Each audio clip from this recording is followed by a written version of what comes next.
And Steve, unlike you, I'm very new to politics. In fact, I only joined the party shortly before I stood against you in Hammersmith Broadway ward as councillor in 2014. But a couple of things rang true. One, I live in Richford Street. I've lived there for 17 years. And secondly, last year I had a total hip replacement in Charing Cross Hospital. And it's absolutely phenomenal experience. And you know, all I would say just in passing is that, you know, politicians, business leaders in health need to do what I did, actually experience being in there. So you see some of the gremlins, but you actually experience it. But my question really is, well, it's to Steve, but it is to the rest of the panel, and it's about this whole accountability and transparency. And Steve, when you were in opposition, you said, you know, that you were scrutinising, and I guess that must have been very frustrating for you.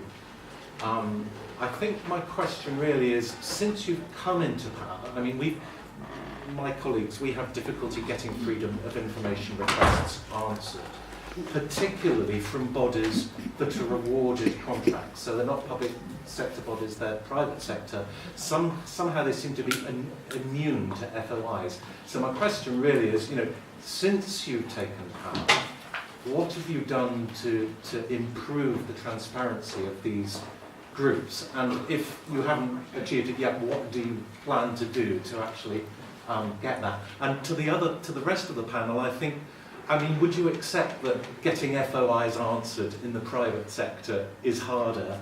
And if you do, what would you do to, you know, change that? Because we've got a room here full of what seems very capable, intelligent people who are particularly frustrated at the moment. Whatever you say you've done in consultation, you've got some, you know, these are the people that could make a difference if they were empowered to do so. And one of the things would be having access to the information they need in order to make, you know, to make a Could I just say, I object strongly to the party political points being scored. This is completely irrelevant. You've not asked specifically about STPs. You're asking general points, party political points.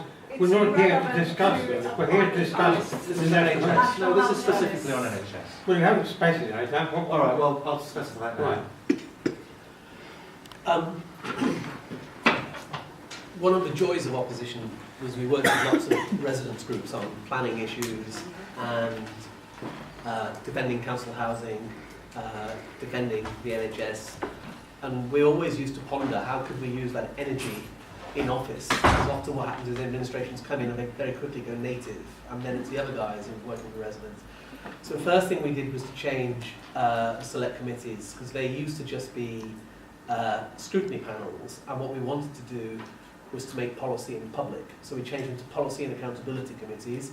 They've been holding all of the people on this panel to account, including me, on what's happening, but more importantly, they've also been developing policy in public with the public.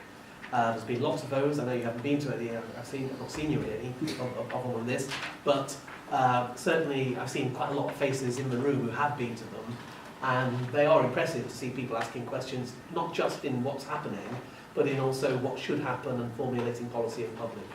The second thing we've done is to set up public commissions.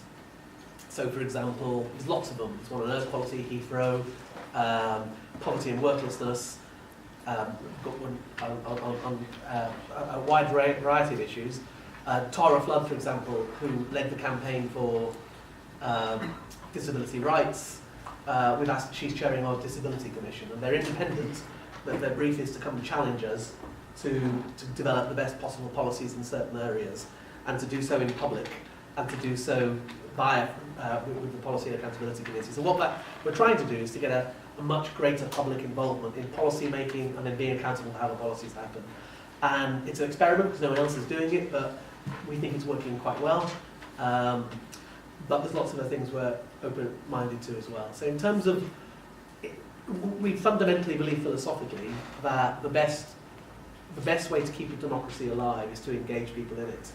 And when you're seeing radical changes on anything, but the health service is the closest thing someone once said the British people have to a religion. Yes. When something's happening to that, and there are some fundamental issues within the changes just here, but they're happening all across the country, then we think the best way of making sure there is a democratic understanding of what's happening is to make sure that we work very closely with the residents, with community groups, and we create forums for that to happen. So in this particular issue, we've had a number of public meetings as well, which have been packed, sometimes 300 people turning up, where we've talked about what's been going on with the Shaping Healthier Future plan, and we clearly will continue doing that because that's the right way to do it.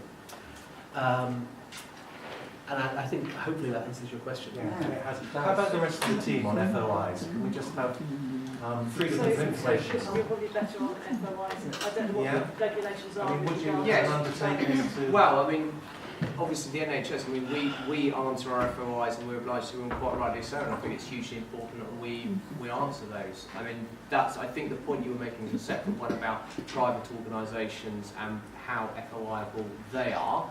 That's obviously, that's a government policy which sets out that, you know, there are only certain public organisations which are FOIable. That's not something we set. We certainly adhere to FOI policy and make sure that we answer all our FOIs, and quite rightly so. So, conscious of time, should we move on to some